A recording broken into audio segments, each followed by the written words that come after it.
요즘 좀 괜찮은 음식점이다, 아니면 또 그냥 맛있는 음식점이다라고 가면 사람들이 그 하는 행동이 있습니다. 옛날에는 안 하던 행동. 그게 뭐냐면 음식 나오기 전에 사진을 찍더라고요.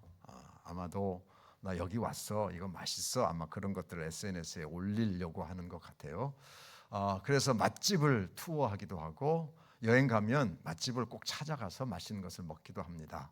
여러분들이 어느 식당에 갔는데 맛집이에요. 그래서 인테리어도 맛있고 뭐 다 괜찮은데 음식이 나왔어요. 근데 그릇이 더러워. 설거지를 제대로 안 했어. 숟가락을 딱 들었는데 고춧가루가 묻어 있어요. 그리고 먹으려고 했더니 그 뒤로 바퀴벌레가 지나가. 그럼 못 먹죠. 맛없는 음식은 참고 먹을 수 있지만 더러운 음식은 정말 먹기가 어렵습니다. 88세 된 그 어르신이 승합차를 캠핑카로 개조를 해서 18년 동안 곳곳을 다니고 있더라고요. 왜 이렇게 곳곳에 집에 들어가지 않고 뭐 1년이면 그 한 3달 정도 집에 들어가고 나머지는 돌아다닌다는 거예요. 왜 이렇게 살기 시작했느냐라고 물었더니 이분이 공무원 퇴직을 하고 퇴직금하고 이런 것들을 모아서 가장 친한 친구, 가장 믿을 만한 친구와 사업을 했는데, 가장 친한 친구에게, 가장 믿을 만한 친구에게 사기를 당해서 몽땅 다 날렸다. 너무 속이 상해서 이게 집구석에 틀어박혀 있다가는 죽을 것 같아서 그때부터 이곳저곳 돌아다니기 시작을 했다, 이런 얘기를 하더라고요. 제가 이 말씀을 드리는가 하면 거룩이라고 하는 단어를 교회에서 주로 사용합니다. 바깥에서는 거룩이라는 단어를 그렇게 많이 사용하지 않거든요. 그렇다면 우리 그리스도인들이 거룩을 강조하는 것이 우리의 삶과 별로 연관되지 않는 것 아닌가? 교회에서만 거룩을 강조하지 뭐 정말 세상에서도, 근데 가만 생각해 보시면 거룩은 여러 가지로 표현될 수 있는데요. 우리가 성경적으로 이야기하는 거룩은요, 죄 없음, 깨끗함, 정결함, 이런 것이죠. 하나님께서 죄가 없으신 것처럼 우리 역시 죄가 없는 상태를 소망하고 그것을 만들어가는 것, 그게 거룩입니다. 이게 가정으로 가면 그 거룩을 정직이라고 하는 단어로 바꿀 수 있습니다. 정직하지 못하면, 그래서 신뢰가 끊어지면 가족이 무너지게 되는 것이죠. 남편이 아내를 믿지 못하고 아내가 남편을 믿지 못하면, 또 부모와 자식 사이에 믿음이 사라지면 그게 거룩이 사라지는 것이거든요. 그래서 사실은 가정에서도 거룩이 필요합니다. 이 세상 정치, 사회는 어떨까요? 거룩을 정의로 바꾸면 똑같은 말이 됩니다. 정의로운 사회, 거짓이 없는 사회, 그리고 기준이 명확한 사회, 이것이 바로 거룩으로 바꿀 수 있는 단어인 것이죠. 우리 그리스도인의 삶을 거룩과 연결시켜서 세상으로 나아가면 거룩은 구별됨이라고 또 해석합니다. 거룩이라고 하는 것은 구별되는 것이다. 그리스도인의 삶은 구별된 삶을 사는 것이다. 사실 따지고 보면 교인이든 교인이 아니든 상관없이 거룩이라는 단어와 굉장히 밀접하게 연관이 되어 있고, 사실은 거룩이라고 하는 단어가 우리의 가정도 교회도 세상도 붙잡아주는 중심의 힘이다라고 하는 것을 우리가 알게 됩니다. 그래서 오늘 베드로는 자신의 편지를 받는 사람들에게 이렇게 요구합니다. 거룩해야 된다. 너희를 부르신 하나님이 거룩하시니 너희도 거룩해져야 한다. 또 하나님께서 내가 거룩하니 너희도 거룩하라 라고 명령하셨으니 그리스도인들은 반드시 거룩해야 된다라는 겁니다. 왜 거룩해져야 되나요? 2가지 큰 이유가 있는데요. 첫 번째는 하나님이 거룩하시기 때문에 당연히 우리가 하나님을 닮아가야 되는 것이죠. 참 재밌는 게 있습니다. 재밌는 게 있어요. 그게 뭐냐면 오래 같은 공간에 이렇게 함께 지내면 미워하면서 그걸 닮아요. 미워하면서 그걸 닮아. 참 희한하더라고요. 저 이제 상담을 하다 보면 아들이 아버지가 그렇게 미워, 아버지 하는 행동이 너무 싫어. 그런데 이상하게 그걸 닮아요. 그걸 닮아. 참 희한해요, 그죠? 그게 그냥 어쩌다 한번 보는 사이면 닮지 않는데 한 공간에 오래 있다 보니까 닮더라고요. 그래서 부부는 닮는다라는 이야기를 하게 되는 이유도 거기에 있는 것이죠. 여러분, 우리는요 오늘 하나님께 기도하고 하나님께 찬양하고 하나님께 예배하고 하나님의 말씀을 듣고 모든 중심에 누가 계셔요? 하나님이 계셔요. 그러니까 우리는 당연히 누구를 닮아가야 되는가 하면 하나님을 닮아가야 되는 거죠. 그래서 거룩이 특별한 사람에게 주신 명령이 아니라 오늘 베드로는 당신들이 교회에 다닌다면, 당신들이 예수 믿는다면, 당신들이 예수 그리스도를 구주로 영접했다면 그 예수 그리스도를 당신을 위해 보내신 하나님을 닮아야 된다. 근데 하나님의 가장 귀한 속성은 뭐냐? 거룩합니다. 거룩합니다. 우리 성도들 중에도 가끔 그런 말씀하시는 분들이 계시더라고요. 주님을 닮기 원합니다. 예수 닮기 원합니다. 진심으로. 그렇지 않습니까? 그렇죠. 우리가 아무개 목사를 닮는 게 신앙생활이 아닙니다. 아무개 신앙생활 좀 괜찮게 하는 사람, 간증거리가 있는 사람, 그걸 닮는 게 신앙생활이 아닙니다. 우리는요 주님을 닮고 하나님을 닮아야 돼요. 그러기 위해서 우리가 예배하는 것이고요, 기도하는 것이고요, 말씀을 붙잡는 것이고요, 하나님 앞에 엎드리는 거예요. 그렇기 때문에 모든 그리스도인들은 거룩을 닮아가야 된다. 그래서 베드로가 성도들에게 거룩하라라고 명령하는 겁니다. 두 번째 이유가 있습니다. 사실은요, 제가 이 베드로전서를 시작할 때 이런 말씀을 드렸죠. 이 편지를 받는 사람들이 흩어진 나그네들이다. 왜 흩어졌습니까? 유람 가려고요? 학군이 좋아서요? 아닙니다. 예수 믿는 것 때문에 고난을 당해서 자기네들이 있던 곳에 거주할 수 없으니 어쩔 수 없이 예수 믿는 것 때문에 이리저리 피해간 사람들이 흩어진 나그네라는 말씀을 드렸고요. 사실 이 편지를 쓰고 있는 베드로 역시 나중에는 로마에서 순교하고 있는 상황이거든요. 그러니까 한번 생각해 보십시오. 어려움을 겪고 있는 성도들, 박해를 받아서 어려움 때문에 이곳에 흩어진 나그네라고 표현한 이 성도들에게 필요한 게 뭘까요? 위로입니다. 용기를 주는 겁니다. 소망을 주는 거죠. 그런데 베드로는 그들에게 용기가 필요 없다, 위로가 필요 없다, 소망이 필요 없다는 이야기가 아니라 그 어떤 것보다 필요한 게 무엇이냐? 거룩하게 사는 거다. 아까 제가 이 거룩을 그리스도인의 삶에 적용하면 구별됨이라고 하는 말씀을 드리지 않았습니까? 자, 흩어진 나그네. 여러분, 흩어짐이라고 하는 단어는요, 여러분과 저에게 아주 밀접한 연결이 있습니다. 아주 밀접한 연결이 있어요. 왜 그런지 한번 보세요. 사도행전 8장 1절에 보면 이런 얘기가 나옵니다. 그때에 교회가 박해를 받아서 사도 이외에는 이곳저곳으로 다 흩어졌다. 그렇게 이야기합니다. 무슨 말인가 하면 사도행전 7장에 스데반이 순교를 당해요. 스데반이 순교를 당한 사건이 너무나도 큰 사건이었기 때문에 그 사건으로 인해서 크리스찬들이, 예수 믿는 사람들이 박해를 받기 시작해요. 그리고 사도 이외에는 유대와 사마리아 모든 땅으로 흩어지게 됩니다. 여러분, 그 흩어진 사람들이 어디로 가는가 하면 여러 지역으로 흩어지는데요. 그 중에 한 지역이 바로 안디옥입니다. 안디옥. 그래서 사도행전 11장에 보면 그때에 스데반의 일로 일어난 환난으로 말미암아 흩어진 자들이 안디옥에 이르러 헬라인 이방인들에게도 주 예수를 전파했다. 이렇게 이야기합니다. 여러분, 안디옥 교회, 저와 여러분에게 아주 밀접한 관계가 있는 교회죠. 왜 그렇습니까? 안디옥 교회가 첫 번째 선교사를 파송한 교회이기 때문입니다. 바울과 바나바를 세워서 그들을 선교사로 파송해요. 1차, 2차, 3차, 나중에 4차까지 복음을 전하는데요. 그 복음의 중심에 어떤 일이 있습니까? 유럽 쪽에 복음이 정착이 되고요. 그 유럽 쪽에 전해졌던 복음이 미국으로 서쪽으로 흘러서 어디까지 옵니까? 우리에게까지 온 거죠. 그러니까 안디옥 교회가 생겨났다, 안디옥 교회가 부흥을 했다, 안디옥 교회가 선교사를 파송했다. 이 스토리는 우리와 너무나 밀접한 연결이 있다. 그런데 그 교회가 어떤 사람들에 의해서 세워졌다? 흩어진 사람들에 의해서 세워졌다.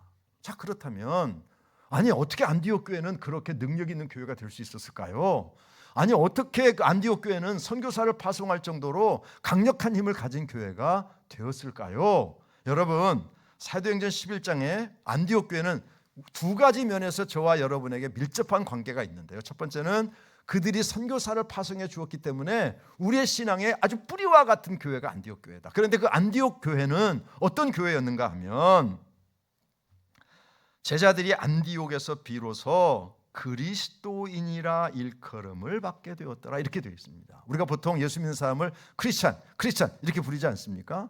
그 크리스찬이라고 하는 단어가 어디서부터 생겼는가 하면 안디옥이라고 하는 지역에서 생긴 거예요. 안디옥 교인들이 지은 것이 아니고요, 안디옥에 사는 사람들이, 예수 믿는 사람들이 흩어져서 왔는데 사는 걸 보니까 우리와 구별돼 있어, 우리와 다른 삶을 살아, 우리가 사는 것처럼 저 사람들 살지 않네.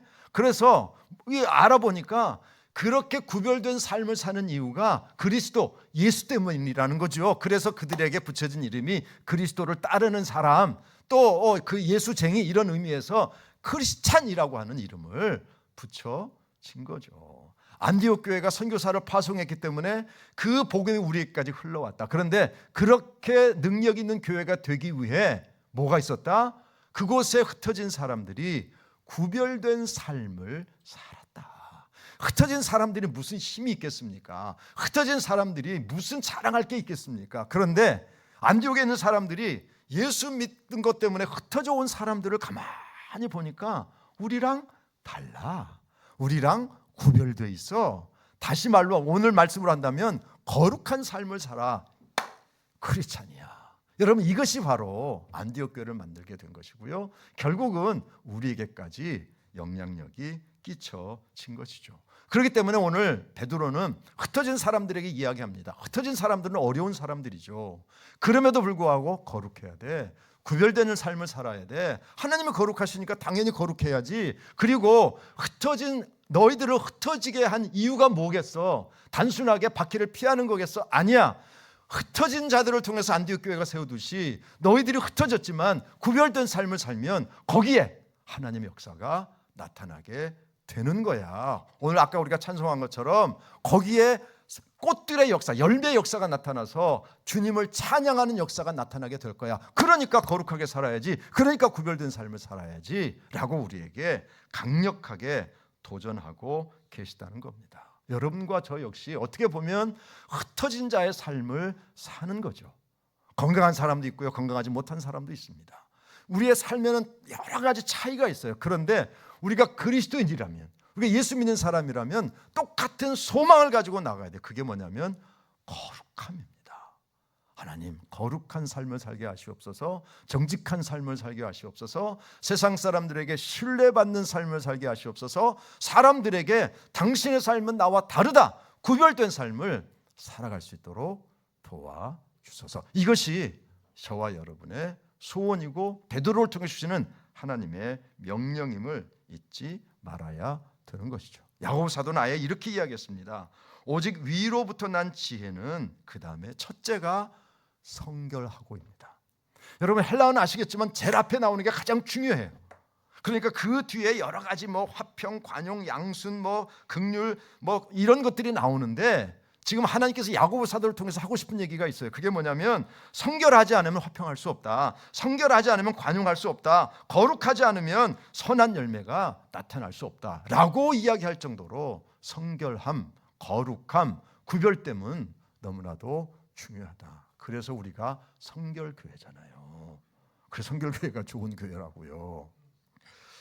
여러분, 성결은요 너무나도 중요해서 모세의 후계자인 여호수아가 여리고성 전투를 앞에 두고 이제 긴장된 상태에 있는데 하나님께서 그 전쟁에서 이길 수 있는 비책을 하나 가르쳐 주십니다. 그 비책이 이런 거예요. 여호수아가 또 백성에게 이르되 너희는 자신을 성결하게 하라. 여호와께서 내일 너희 가운데에 기이한 일들을 행하시리라. 여러분, 칼과 창을 들고 싸우는 전투를 앞에 두고도 하나님께서는 그들에게 말씀하신 게 뭡니까? 성결하라, 거룩함을 회복하라 라고 말씀하신 겁니다. 왜냐하면 이 싸움이 누구와 함께하는 싸움이에요? 하나님과 함께하는 싸움이에요. 하나님과 함께 싸우려면 불결해서는 안 됩니다. 더러워서는 안 됩니다. 성결해야 되지요. 성결한 사람에게 하나님께서 일하시고 성결한 사람에게 함께 하셔서 앞에 있는 전쟁을 이길 수 있도록 도와주신다는 하나님의 강력한 메시지죠. 우리도 마찬가지입니다. 우리가 세상을 살아가는 일에 여러 가지 준비해야 될 것들이 있지만 거룩함, 하나님께서 함께 하실 수 있는 거룩함을 붙잡고 나아갈 때에 그 거룩한 자와 함께 하시는 하나님의 능력이 우리의 삶의 문제를 극복할 수 있도록 도와주실 줄로 믿습니다. 그래서 우리가 성결함을 붙잡고 나아가야 되는 것이죠. 자, 그런데 왜 성결이 쉽지 않을까? 왜 거룩이 쉽지 않을까? 왜 구별됨이 쉽지 않을까? 오늘 사도 베드로는 우리에게 이렇게 이야기합니다.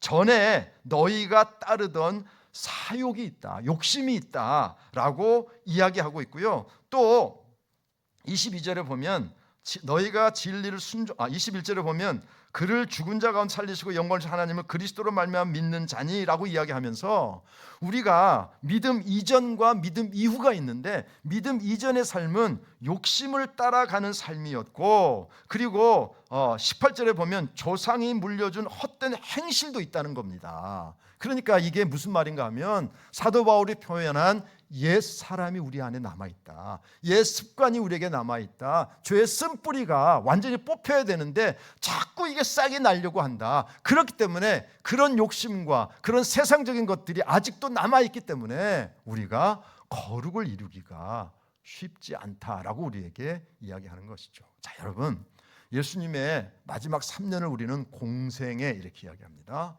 30년 동안의 삶에 대해서는 그렇게 기록이 많이 나와 있지 않아요.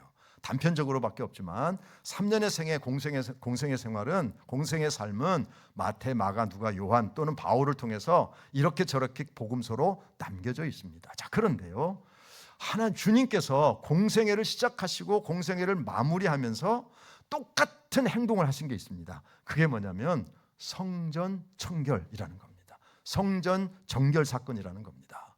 예수님께서 성전에 가셔서 성전을 정결하게 하십니다.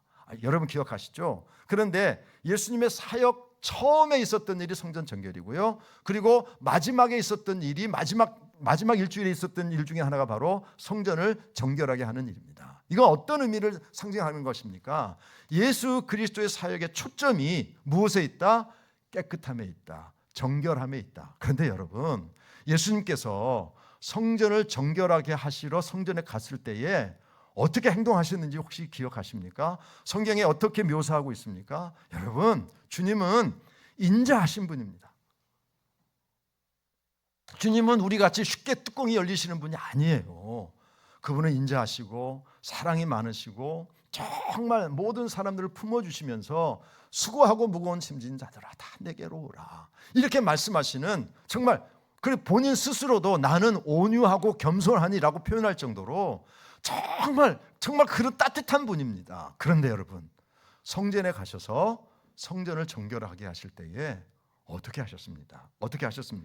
성경은 우리에게 이렇게 기록하고 있습니다.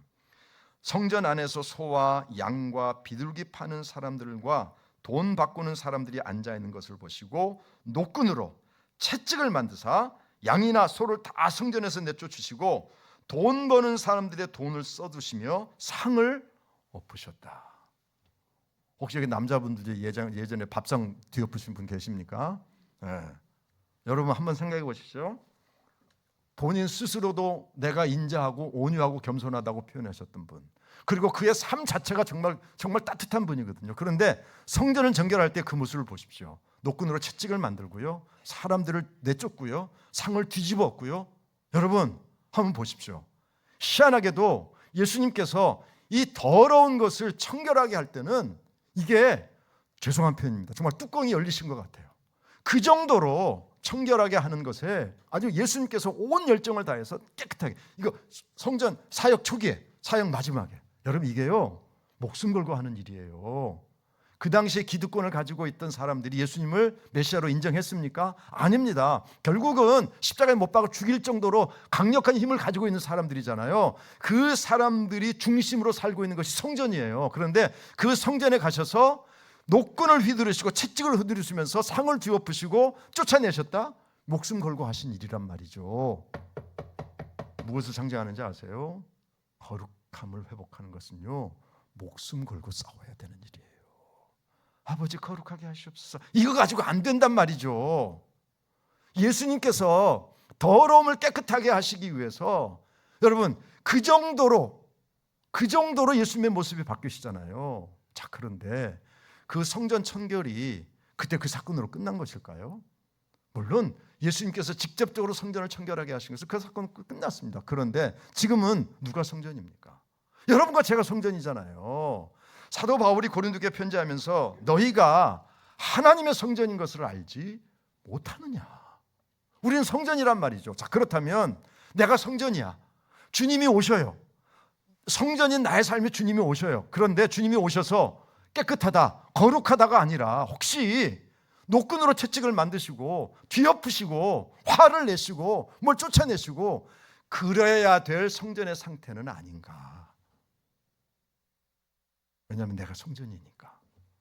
주님이 성전을 그렇게 거룩하게 하시고 깨끗하게 하셨다면 나는 어떻게 해야 될까?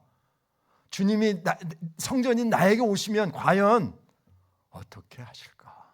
이걸 한번 우리가 점검해 볼 필요가 있다는 거죠. 왜 하나님 주님은 그렇게 거룩함, 깨끗함, 정결함, 구별됨, 성결함 왜 이렇게 강조하는 것일까요? 여러분 보십시오. 바울이 디모데에게 편지하면서 이런 얘기하죠. 집에는 금그릇도 있고 은그릇도 있고 나무그릇도 있고 질그릇도 있다. 그런데 하나님께서 쓰실 수 있는 그릇은 깨끗한 그릇이다. 무슨 말입니까? 교회 안에도 살아가는 형편이나 뭐 조건이 다 다양할 수 있다. 그런데 누가 쓰임을 받느냐? 거룩한 사람, 깨끗한 사람, 성결한 사람이 쓰임을 받는다. 근데 이 말씀이, 이 메시지가 충격적인 게 뭐냐면 이 말씀은 누구에게 주신 말씀이에요? 세상 바깥에 있는 사람들에게 주신 메시지입니까? 예수 모르는 사람들에게 주신 메시지입니까? 아니에요. 디모데가 목회하고 있는 교회에 주신 메시지거든요. 그렇다면 이렇게 우리가 추측할 수 있잖아요. 아, 하나님의 교회 안에 모두가 다 거룩하게 예배를 드리고 모두가 거룩한 자처럼 보이지만 하나님께서 보실 때에는 하나님께서 쓰실 수 없는 더러운 그릇이 교회 안에 섞여 있을 수 있겠구나. 왜냐하면 그 집 안에, 그 집은 예수 믿는 공동체, 교회, 이것을 상징하기 때문에 거기에 더러운 그릇이 있다라고 하는 것은 겉으로는 예수 믿는 사람처럼 보이지만 오늘 말씀 있잖아요. 외모로 보시지 않는 하나님의 눈으로 보니 더러워서 사용할 수 없는 사람, 교인이 있구나라고 하는 사실을 우리에게 가르쳐 주는 것이거든요. 누굴까? 옆에 사람 보지 마십시오. 중요한 것은 그 정도로 거룩함이 우리에게 필요하다는 겁니다. 그렇기 때문에 여러분 우리 거룩해야 됩니다. 그리고 베드로는 한 걸음 더 나아가서 거룩한 삶을 그리스도인이 살고 구별된 삶을 살아야 될 이유를 20절 21절에서 19절 20절에서 오직 흠없고 점없는 어린 양 같은 그리스도의 보배로운 피로 대속함을 받은 거다. 여러분 우리가 교인 된 게 이게 엄청난 희생의 결과로 예수 믿게 되었다는 겁니다. 구원받은 자가 되었다는 겁니다. 그러니 그 귀한 은혜를 깨닫고 그 은혜를 붙잡고 사는 사람이라면 당연히 거룩하게 살아야 된다라고 우리에게 가르쳐 주시고요. 이 거룩을 예수님께서는 팔복에 가지고 들어오십니다. 뭐라고 말씀하시는가 하면 마음이 청결한 자는 복이 있나니 그가 하나님을 볼 것이며 마음이 깨끗한 자, 마음이 성결한 자, 마음이 거룩한 자, 구별된 삶을 사는 자는 복이 있나니 하나님을 볼 것이며 무슨 뜻입니까? 우리가 마음이 청결하지 못하면 하나님과의 관계가 어두워지고 흐려지고, 그래서 온전한 그리스도의 삶을 살아갈 수가 없다라는 것입니다. 그래서 베드로는 믿음 때문에 흩어져 어떻게 보면 어려움을 겪고 있는 성도들에게 위로도 용기도, 그리고 필요하지만 그 필요 없다는 이야기가 아니라 그런 것도 중요하지만 더 중요하게 이야기합니다. 거룩하라. 거룩하라. 여러분 잊지 마십시오. 사실 여러분의 보이지 않지만 여러분의 그 삶 앞에는 그 문패 같은 게, 명패 같은 게 하나 붙어 있습니다. 그게 뭐냐면 여호와께 성결이라고 하는 겁니다. 왜냐하면 옛날 제사장 옷에는요 금으로 새겨서 여호와께 성결이라고 하는 명패를 달고 다녔습니다. 그때 옛날 제사장 얘기 아닙니까? 아니에요. 우리가 정말 좋아하는 그 말씀 있지 않습니까? 베드로가 나중에 말씀하겠습니다. 설교하겠습니다만은 베드로 전서 2장 4절에 보면 너희도 산돌같이 신령한 집으로 세워지고 그 예수 그리스도로 말미암아 하나님이 기쁘게 받으시 신령한 제사를 드릴 거룩한 제사장이 될지니라. 또 9절은요 우리가 정말 좋아하는, 많이 사용하는, 많이 인용하는 말씀이거든요. 그러나 너희는 택하신 족속이요 왕 같은 제사장들이요.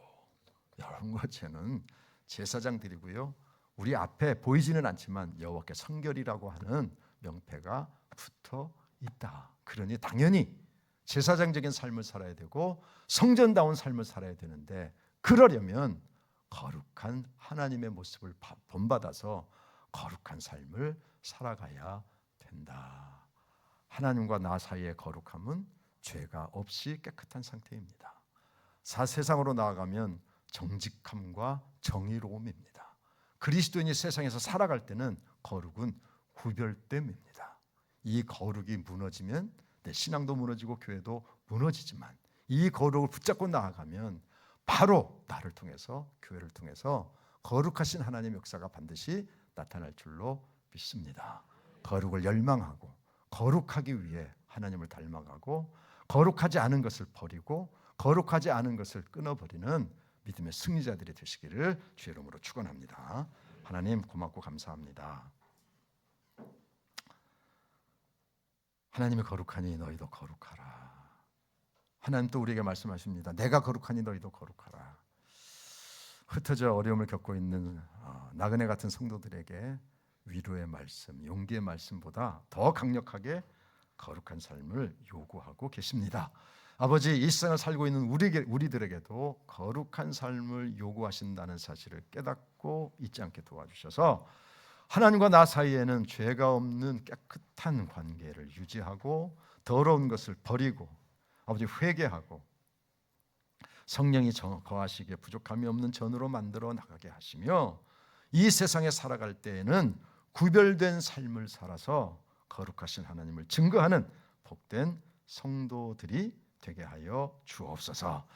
아버지, 흩어진 그 성도들이 안디옥에 가서 구별된 삶을 살았고, 그래서 그들을 통해 그리스도인이라는 명칭을 받고 교회가 부흥하여 선교사를 파송하고, 그 결과로 내가 예수 믿게 되었으니 이 세상에서 거룩한 자로, 구별된 자로 살아가는 것이 얼마나 중요한 것인지를 잊지 않고 나의 삶 속에서 구별된 자로, 거룩한 자로 승리하게 하여 주옵소서. 예수님의 이름으로 감사하며 기도합나이다. 아멘.